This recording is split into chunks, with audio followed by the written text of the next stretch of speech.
নমস্কার, অ্যাস্ট্রো দীক্ষা চ্যানেলে আপনাদের সবাইকে স্বাগত। ইতিমধ্যেই কিন্তু আমরা ট্যারো নিয়ে কয়েকটা ভিডিও করেছি, যেখানে আমি বিভিন্ন রকমের কার্ডের সংজ্ঞা দিয়েছি, কার্ডগুলো কিভাবে কাজ করে সেটা বলেছি। আজকে একটা বিশেষ বিষয় নিয়ে কথা বলবো, যেটা নিয়ে মানুষের মনে সবার আগে প্রশ্ন আসে, সেটা হচ্ছে টাইমিং। যে ট্যারোর মাধ্যমে কি করে আমরা টাইমিংকে বুঝবো, যে কোন সময় কোনটা হতে চলেছে, কোন সময় আমার বিয়ে হবে, কোন সময় আমার চাকরি হবে। এই যে টাইমিং ব্যাপারটা, এটা কিন্তু ট্যারোতে ভীষণ ইম্পর্ট্যান্ট, এবং এটা আমাদের সাধারণ প্রশ্ন থাকে যখন আমরা ট্যারো রিডারদের কাছে প্রশ্ন করি। তো সবার আগে আমাদের এই কোন সময়, এই বিষয়টা কিন্তু উঠে আসে। তো সেটা আমরা কিভাবে ট্যারো কার্ডের মাধ্যমে জানবো, আজকে সেই বিষয়টা নিয়ে একটু কথা বলবো। ট্যারো কার্ডে আমাদের কিছু কিছু কার্ড রয়েছে, যেগুলো বিশেষ বিশেষ কিছু বিষয়কে সিগনিফাই করে। ম্যারেজের জন্য কিছু কার্ড রয়েছে, চাকরির জন্য কিছু কার্ড রয়েছে, রিলেশনের জন্য কিছু কিছু কার্ড রয়েছে। তো কিছু যে এক একটা কার্ড এক একটা জিনিসের জন্য। তো আমাদের এখান থেকে হয়তো আমি ধরলাম যে আমাকে কেউ একজন প্রশ্ন করলো যে কতদিনের মধ্যে আমার বিয়ে হবে। তো এখানে আমি ম্যারেজের যে কার্ডগুলো যে ম্যারেজকে সিগনিফাই করে, সেরকম একটা কার্ড বার করলাম, এবং এই কার্ডটাকে আমি সিগনিফিকেটর হিসেবে ধরলাম। এবারে আমি নেক্সট 1.5 বছর, হয়তো 6 মান্থস করে করে 3টে ভাগে কার্ডগুলোকে ভাগ করলাম। তো এই যে 3টে বছরের জন্য আমি 3টে কার্ড নিলাম।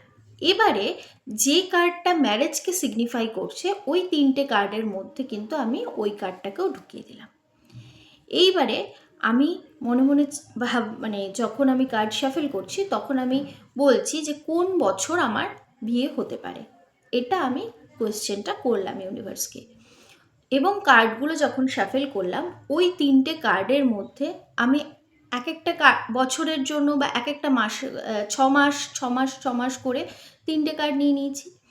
এবারে ওই 3টে কার্ডের মধ্যে যে আমি সিগনিফিকেটর কার্ডটা ঢুকিয়ে দিয়েছি, এইবারে আমি দেখব কোন বছরে বা কোন মাসে গিয়ে ওই কার্ডটা বেরোচ্ছে।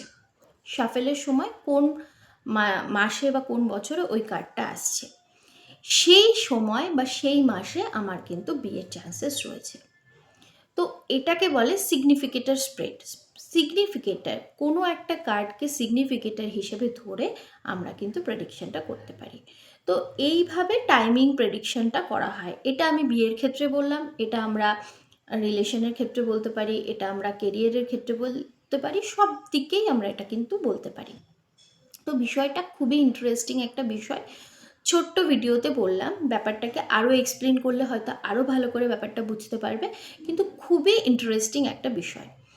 তো যদি তোমাদের এই ভিডিওটা ভালো লাগে, পরবর্তী ক্ষেত্রে আমি এই বিষয়টাকে আরেকটু ডিটেলসে তোমাদের কাছে প্রেজেন্ট করব।